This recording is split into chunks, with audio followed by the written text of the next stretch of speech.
Assalamualaikum warahmatullahi wabarakatuh. Bagaimana kabarnya adik-adik? Kakak harap kalian sehat semua ya. Nah, di sini kakak ingin menjelaskan mengenai menganalisis konsep pertumbuhan dan pembangunan ekonomi serta permasalahan dan cara mengatasinya. Nah, di sini ada 3 poin. Poin pertama yaitu mengenai permasalahan ketenagakerjaan di Indonesia, yang kedua pengangguran, dan yang ketiga sistem upah. Nah, sebelum memulai, marilah kita berdoa terlebih dahulu ya. Berdoa dimulai. Berdoa selesai. Untuk yang pertama, kita akan membahas mengenai pengertian ketenagakerjaan. Nah, tenaga kerja atau sumber daya manusia merupakan modal yang sangat dominan dalam menyukseskan program pembangunan. Masalah ketenagakerjaan semakin kompleks seiring bertambahnya jumlah penduduk yang memerlukan perhatian serius dari berbagai pihak. Tentang ketenagakerjaan, yang dimaksud ketenagakerjaan yaitu segala hal yang berhubungan dengan tenaga kerja pada waktu sebelum, selama, dan sesudah masa kerja. Baik adik-adik, sekarang kita akan membahas mengenai jenis-jenis tenaga kerja. Jenis-jenis tenaga kerja dibagi menjadi 4. Yang pertama yaitu menurut sifatnya. Menurut sifatnya itu dibagi menjadi 2, yaitu tenaga kerja jasmania.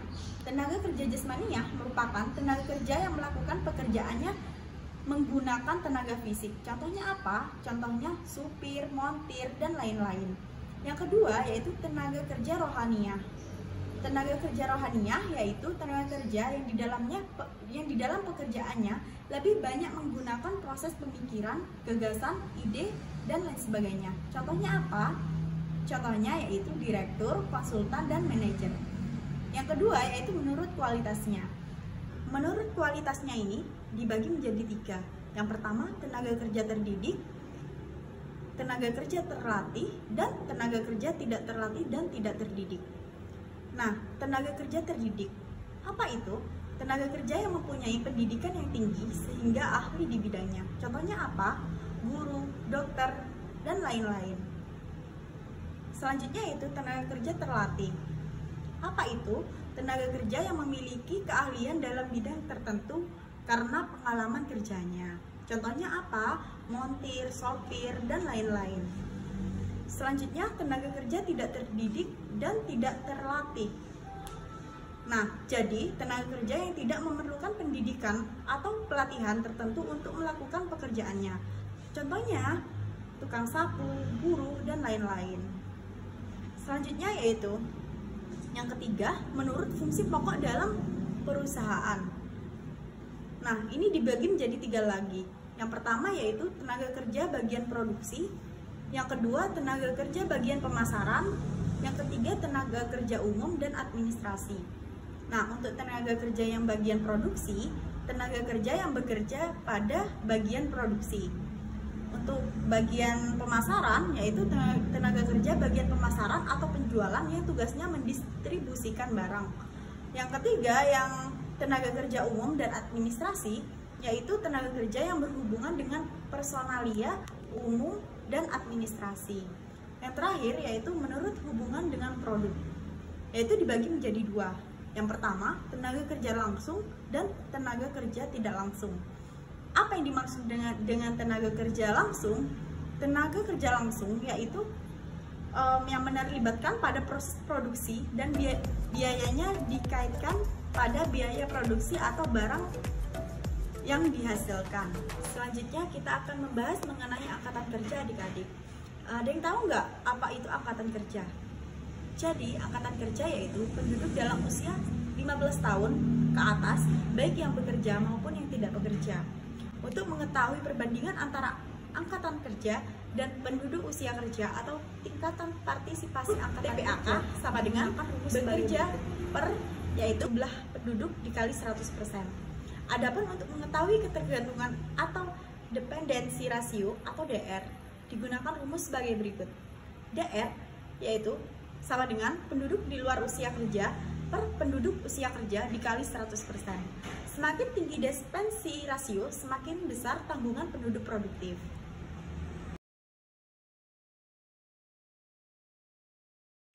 Nah, selanjutnya yaitu kita akan membahas mengenai permasalahan ketenagakerjaan di Indonesia adik-adik. Nah, Jadi, Indonesia memiliki sumber daya alam dan sumber daya manusia yang melimpah yang tentu saja menjadi model pembangunan jika mampu dikelola dengan baik dan benar. Jika pengelolaannya tidak dilakukan dengan baik, dapat menyebabkan permasalahan yang cukup berarti. Salah satunya adalah yang berkaitan dengan ketenagakerjaan. Berikut ini adalah masalah-masalah ketenagakerjaan di Indonesia. Untuk yang pertama, ada tingkat pengangguran yang tinggi. Nah, jadi pengangguran di Indonesia ini merupakan masalah yang sangat besar. Bahkan, tinggi rendahnya pengangguran suatu negara dapat dijadikan tolak ukur kemakmuran suatu bangsa. Pengangguran adalah penduduk yang tidak bekerja tetapi sedang mencari pekerjaan atau mempersiapkan suatu usaha baru, atau penduduk yang tidak mencari pekerjaan karena mereka tidak mungkin mendapat pekerjaan, atau penduduk yang tidak mencari pekerjaan karena sudah diterima bekerja atau mempunyai pekerjaan tetapi belum mulai bekerja. Untuk permasalahan yang kedua, yaitu jumlah angkatan kerja yang tinggi. Nah, di Indonesia ini merupakan salah satu negara dengan jumlah penduduk terbesar di dunia. Makin tinggi jumlah penduduk, semakin tinggi pula angkatan kerjanya. Jika tidak diimbangi dengan lapangan kerja yang memadai, maka pengangguran akan bertambah sehingga tingkat kesejahteraannya menurun. Untuk permasalahan yang ketiga, nah, di sini ada rendahnya tingkat pendidikan dan keterampilannya. Tingkat pendidikan yang rendah dan ketidaksesuaian keahlian dan keterampilan yang dimiliki pencari kerja dengan kualifikasi yang dibutuhkan perusahaan. Nah, ini dapat memicu rendahnya penyerapan tenaga kerja di Indonesia. Sebaliknya, tenaga kerja yang berpendidikan tinggi dan mempunyai banyak keterampilan dapat mengerjakan lebih banyak pekerjanya. Jadi, untuk poin kedua kita akan membahas mengenai pengangguran. Nah, pengangguran yaitu sejak lama pemerintah kita dihadapkan pada permasalahan yang sangat serius dalam bidang ketenagakerjaan, yaitu masalah pengangguran. Bahkan di kawasan Asia, Indonesia merupakan salah satu negara jumlah pengangguran yang sangat besar. Nah, jadi pengertian pengangguran. Nah, pengangguran di sini yaitu penduduk yang tidak bekerja tetapi sedang mencari pekerjaan atau mempersiapkan suatu usaha baru, atau penduduk yang tidak mencari pekerjaan karena merasa tidak mungkin mendapatkan pekerjaan, atau penduduk yang tidak mencari pekerjaan karena sudah diterima kerja atau mempunyai pekerjaan tetapi belum mulai bekerja. Pengangguran ada dua macam adik-adik, ada pengangguran terbuka dan ada pengangguran terselubung. Apakah yang membedakan keduanya? Untuk yang pertama yaitu pengangguran terbuka. Nah, di sini meliputi seluruh angkatan kerja yang mencari pekerjaan, baik yang mencari pekerjaan untuk yang pertama kali maupun yang pernah bekerja sebelumnya. Nah, jadi pengangguran terbuka biasanya terjadi pada generasi muda yang baru menyelesaikan pendidikan menengah dan tinggi. Selanjutnya yaitu pengangguran terselubung. Apa itu? Pengangguran terselubung adalah pekerjaan yang bekerja dengan jam kerja rendah atau di bawah sepertiga jam kerja normal atau kurang dari 35 jam dalam seminggu, namun masih mau menerima pekerjaan. BPS mengkategorikan pengangguran terselubung menjadi dua macam, yaitu pekerja yang memiliki jam kerja kurang dari 35 jam per minggu karena sukarela atau kemauan sendiri, dan ada juga yang terpaksa. Nah, selanjutnya yaitu jenis-jenis pengangguran. Nah, pengangguran yang terjadi pada suatu negara berkaitan dengan kegiatan ekonomi masyarakat pada dasarnya dapat digolongkan dalam beberapa jenis. Di antaranya yaitu ada pengangguran ketidakcakapan. Nah, artinya apa? Pengangguran ketidakcakapan adalah pengangguran yang terjadi karena seseorang mempunyai cacat fisik atau jasmani sehingga dalam dunia perusahaan mereka sulit untuk diterima menjadi pekerja atau karyawan. Yang kedua yaitu pengangguran tak kentara atau pengangguran terselubung, yaitu pengangguran yang terjadi apabila para pekerja telah menggunakan waktu kerja secara penuh dalam suatu pekerjaan, tetapi dapat ditarik ke sektor lain tanpa mengurangi outputnya. Yang ketiga, pengangguran kentara atau pengangguran terbuka adalah pengangguran yang timbul karena kurangnya kesempatan kerja atau tidak adanya lapangan pekerjaan. Nah, Selanjutnya kita akan membahas penyebab terjadinya pengangguran adik-adik. Nah, sampai saat ini kita belum tahu kan penyebabnya itu apa. Nah, jadi penyebab terjadinya pengangguran di suatu negara yaitu yang pertama, tekanan demografis dengan jumlah dan komposisi angkatan kerja yang besar. Yang kedua, pertumbuhan ekonomi yang jauh lebih kecil daripada pertumbuhan angkatan kerja. Yang ketiga, jumlah lapangan kerja yang tersedia lebih kecil dari jumlah pencari kerja. Yang keempat, kompetensi pencari kerja tidak sesuai dengan pasar kerja. Yang kelima, terjadi pemutusan hubungan kerja atau PHK yang disebabkan antara lain perusahaan yang menutup atau mengurangi bidang usahanya karena krisis ekonomi atau keamanan yang kurang kondusif, peraturan yang menghambat investasi, serta hambatan dalam proses ekspor impor dan sebagainya. Yang keenam, kurang efektifnya informasi pasar kerja bagi para pencari kerja. Nah, selanjutnya ada dampak pengangguran. Pengangguran menjadi salah satu isu penting dalam pembangunan suatu negara, baik di negara berkembang maupun di negara maju, seperti negara Indonesia. Sekarang ini, masalah pengangguran di negara berkembang menyangkut jutaan jiwa dan sangat kompleks karena masalah pengangguran ini mempengaruhi sekaligus dipengaruhi oleh banyak faktor yang saling berinteraksi mengikuti pola yang tidak selalu mudah dipahami. Persoalan pengangguran bukan hanya menyangkut masalah ekonomi, melainkan juga masalah sosial. Jadi, dampak yang ditimbulkannya akan berpengaruh terhadap pelaksanaan pembangunan nasional baik dalam jangka pendek maupun jangka panjang. Dampak tersebut sebagai berikut. Yang pertama, pendapatan nasional menurun. Salah satu komponen pendapatan nasional adalah upah. Orang yang bekerja tentu akan mendapatkan balas jasa atau upah. Jadi, semakin banyak jumlah pengangguran di suatu negara, maka semakin banyak orang yang tidak mendapatkan upah, maka pendapatan nasional pun akan menurun.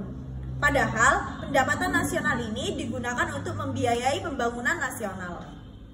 Yang kedua, yaitu pendapatan per kapita masyarakat rendah. Semakin banyak orang yang tidak bekerja atau tidak menghasilkan, maka semakin berat beban orang yang bekerja. Akibatnya, pendapatan per kapita masyarakat menjadi rendah, sehingga akan berpengaruh terhadap pelaksanaan pembangunan. Yang ketiga, yaitu produktivitas tenaga kerja rendah. Jumlah kesempatan kerja yang terbatas menyebabkan orang bersedia bekerja apa saja walaupun tidak sesuai dengan bidangnya. Hal ini akan mengakibatkan produktivitas tenaga kerja menjadi rendah sehingga output yang dihasilkan sebagai sumber pendapatan nasional ikut menurun dan mempengaruhi pelaksanaan pembangunan nasional. Untuk selanjutnya yaitu cara mengatasi pengangguran. Pembangunan Indonesia pada masa depan sangat tergantung pada kualitas sumber daya manusia. Indonesia yang sehat secara fisik dan mental, serta mempunyai keterampilan dan keahlian kerja. Dengan kondisi demikian, manusia mampu membangun keluarga untuk mempunyai pekerjaan dan penghasilan yang tetap dan layak, sehingga memenuhi kebutuhan hidupnya. Kesehatan dan pendidikan anggota keluarganya dapat terpenuhi. Untuk itu, mengingat masalah ketenagakerjaan di Indonesia bersifat multidimensi. Cara pemecahannya pun harus multidimensi. Pemerintah dituntut untuk aktif dan kreatif dalam menciptakan kesempatan kerja bagi angkatan kerja melalui program dan kebijakan yang efektif. Berikut beberapa cara yang ditempuh oleh pemerintah untuk mengatasi masalah pengangguran secara umum. Yang pertama, yaitu menciptakan kesempatan kerja, terutama di sektor pertanian, melalui penciptaan iklim investasi yang lebih kondusif. Seperti kita ketahui, Indonesia merupakan negara yang berbasis pertanian. Sebagian besar penduduknya bekerja sebagai petani, sehingga sektor pertanian sangat berperan penting dalam pembangunan ekonomi. Yang kedua, yaitu menumbuhkan usaha-usaha baru, memperluas kesempatan berusaha, dan mendorong pengusaha-pengusaha memperluas usahanya atau membuka investasi baru. Yang ketiga, yaitu meningkatkan keterampilan tenaga kerja menuju profesionalisme. Cara ini dapat meningkatkan dan memelihara produktivitas tenaga kerja dan tidak perlu tergantung pada kesempatan kerja yang diberikan oleh orang lain, tetapi justru mampu menciptakan pekerjaan untuk dirinya sendiri. Nah, untuk selanjutnya kita akan mempelajari ke poin ketiga, yaitu sistem upah. Nah, upah itu sendiri merupakan kompensasi atau balas jasa yang diberikan kepada pekerja karena telah memberikan tenaganya kepada perusahaan. Pembayaran upah bisa dilakukan harian, mingguan, atau bulanan. Nah, di sini ada beberapa sistem upah yang bisa digunakan untuk menghitung upah pekerja. Yang diantaranya, yang pertama, yaitu sistem upah menurut waktu, yakni pemberian upah berdasarkan waktu atau lama bekerja dari pekerja. Misalnya, tukang bangunan dibayar per hari sebesar Rp150.000. Bila dia bekerja 10 hari, maka akan dibayar sebesar Rp1.500.000. Nah, yang kedua yaitu sistem upah menurut prestasi, yakni pemberian upah berdasarkan prestasi atau jumlah barang yang dihasilkan pekerja. Semakin banyak jumlah barang yang dihasilkan, maka semakin besar upah yang diterima pekerja. Yang ketiga yaitu sistem upah borongan, yakni pemberian upah berdasarkan kesepakatan pemberian kerja dan pekerja. Misalnya, untuk membuat rumah ukuran 30 meter kali 10 meter disepakati diborongkan dengan upah sebesar Rp100 juta sampai rumah tersebut selesai. Jadi itu dulu dari kakak mengenai permasalahan ketenagakerjaan di Indonesia. Tetap semangat adik-adik untuk belajarnya. Kakak akhiri, kurang lebihnya mohon maaf. Wassalamualaikum warahmatullahi wabarakatuh.